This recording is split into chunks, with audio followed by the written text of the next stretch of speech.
সেদিন যদি মেজর জিয়াউর রহমানের নেতৃত্বে বাঙালি সৈনিকেরা 5টি ক্যান্টনমেন্টে বিদ্রোহ না করতেন তাহলে তো দেশে মুক্তিযুদ্ধ হতো না, আর মুক্তিযুদ্ধ না হলে এই দেশও স্বাধীন হতো না, আজও পাকিস্তান থাকতো। কিন্তু এই কৃতিত্ব রাজনৈতিক নেতারা সামরিক বাহিনীর সদস্যকে দিবেন না। তারা যেহেতু উপযুক্ত সময় স্বাধীনতা ঘোষণা করেন নাই, মেজর জিয়াউর রহমান স্বাধীনতা ঘোষণা করেছেন, সেই জন্যই তাদের যত রাগ। এই মেজর, তাকে বলে 400 টাকার মেজর, অখ্যাত মেজর, ISI এর এজেন্ট, নানান ধরনের, তাকে তার নামটি যাতে প্রচারিত না হয়, সাধারণ মানুষের কাছে জনপ্রিয় না হয়, অনেক চেষ্টা তারা করেছে। সর্বশেষ চেষ্টা শেখ হাসিনা তার মাজারটি এই শেরেবাংলা নগর থেকে সরিয়ে দিতে চেয়েছিল। সেই উদ্দেশ্যে প্রাথমিক পদক্ষেপ হিসাবে ওই মাজারে যাওয়ার যে একটি সেতু ছিল, সেই সেতুটাকে সরিয়ে দিয়েছিল, মৌলভীবাজার পাঠিয়ে দিয়েছে। কতখানি নিচু হলে তারা একজন মুক্তিযোদ্ধা, দেশের স্বাধীনতার ঘোষকের প্রতি এই ধরনের অবহেলা তারা দেখাতে পারে। তার খেতাবটি, বীরুত্তম খেতাবটিও কেড়ে নেওয়ার জন্য তারা একসময় চিন্তা ভাবনা করেছিল। অদ্ভুত এক বাংলাদেশ। বাংলাদেশের রাজনীতির হয়েছে ব্যাপক দুর্বৃত্তায়ন।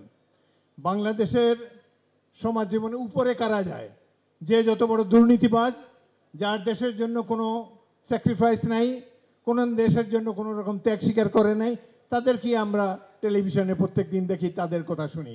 এই ঈদে জামা জুতো অ্যাকসেসরিজের ডিসকাউন্ট। জিয়াউর রহমান সৈনিক হয়েও গণতন্ত্রের জন্য যুদ্ধ করেছেন, বহুদলীয় গণতন্ত্রের প্রবক্তা তিনি ছিলেন। বাংলাদেশের মানুষ গণতন্ত্রের জন্য লড়াই করতে চায়, কিন্তু দুঃখের বিষয় 71 সালে গণতন্ত্রের জন্য 9টি মাস আমাদেরকে যুদ্ধ করতে হয়েছে, সারা জাতি যুদ্ধ করেছে। আজ স্বাধীনতার 50 বছর পরও, 53 বছর পরেও আজকেও দেশে গণতন্ত্র নাই। সেনাবাহিনী প্রধান বলেছেন ডিসেম্বরের মধ্যে ইলেকশন দিতে হবে।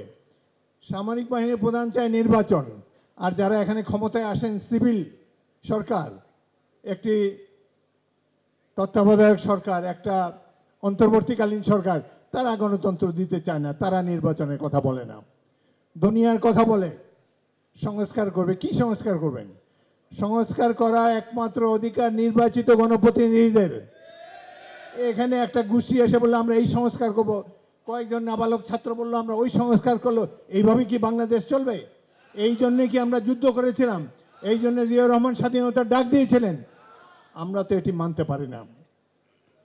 যে এই গণতন্ত্রের জন্য এত বছর আগে, 53 বছর আগে থেকে বাঙালিরা সংগ্রাম করে আসছে, আজ এত বছর পরেও গণতন্ত্রের কোনো দেখা নাই, গণতন্ত্রের নাম নিশানা নাই। একদল তথাকথিত শিক্ষিত ব্যক্তি বারংবার এই দেশকে বিভ্রান্তির মধ্যে জনগণকে নিয়ে যায়। তাই আজকে দেশের সবচেয়ে জনপ্রিয় দল হিসাবে বিএনপির উপর দায়িত্ব বর্তেছে। আমরা জিয়াউর রহমানের সৈনিক হিসাবে, যে গণতন্ত্রের জন্য তিনি 71 সালে লড়াই করেছেন, আমরা এই 2025 সালে এসে জিয়াউর রহমানের সৈনিক হিসাবে আমরা বাংলাদেশে গণতন্ত্রকে শক্তভাবে প্রতিষ্ঠিত করব ইনশাআল্লাহ। আন্দোলন সংগ্রাম করে এই দেশে সংসদীয় গণতন্ত্র প্রবর্তন করেছেন, প্রতিষ্ঠিত করেছেন। আমি শহীদ রাষ্ট্রপতি জিয়াউর রহমানের আত্মার মাগফিরাত কামনা করছি। আল্লাহ যেন তাকে বেহেশত নসিব করুন, এবং আমাদের প্রিয় নেত্রী, দেশনেত্রী বেগম খালেদা জিয়ার আরো সুস্থতা কামনা করছি। জিয়াউর রহমান সাহেব যখন দেশের দায়িত্বভার গ্রহণ করেন, তখন আমি একজন যুবক ব্যবসায়ী। জিয়াউর রহমান সাহেব ক্ষমতায় আসার পরে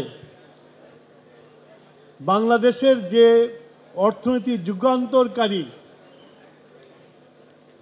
আমি বলবো যে বিপ্লবী পরিবর্তনতে এনেছিলেন, বিশেষ করে শিল্পায়ন, কৃষি, বাণিজ্যের, যার উপরে দাঁড়িয়ে আজও বাংলাদেশ গর্ব করছে।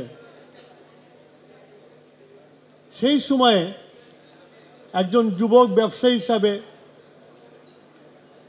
জিয়াউর রহমান সাহেবের সভাপতিত্বে বাংলাদেশের কিছু নতুন সংযোজন হয়েছিল, সেসব সবাই আমার যাওয়ার সৌভাগ্য হয়েছিল, যেটা বাংলাদেশের কোনো মানুষ চিন্তা করে না, আমরা ব্যবসায়ী হিসেবেও চিন্তা করি নাই।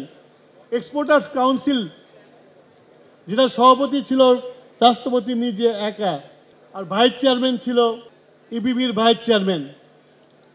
সেই মিটিংয়ে হঠাৎ করে উনি দুইটা শার্ট উপস্থাপন করলেন, বললো যে এই দুইটা শার্টের মধ্যে বাংলাদেশের শার্ট কোনটা।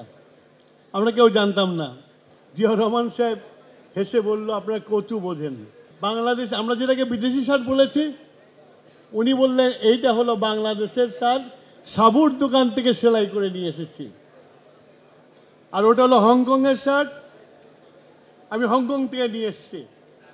যদি হংকং যদি শার্ট এক্সপোর্ট করতে পারে, বাংলাদেশের মানুষ কেন শার্ট এক্সপোর্ট করতে পারবে না?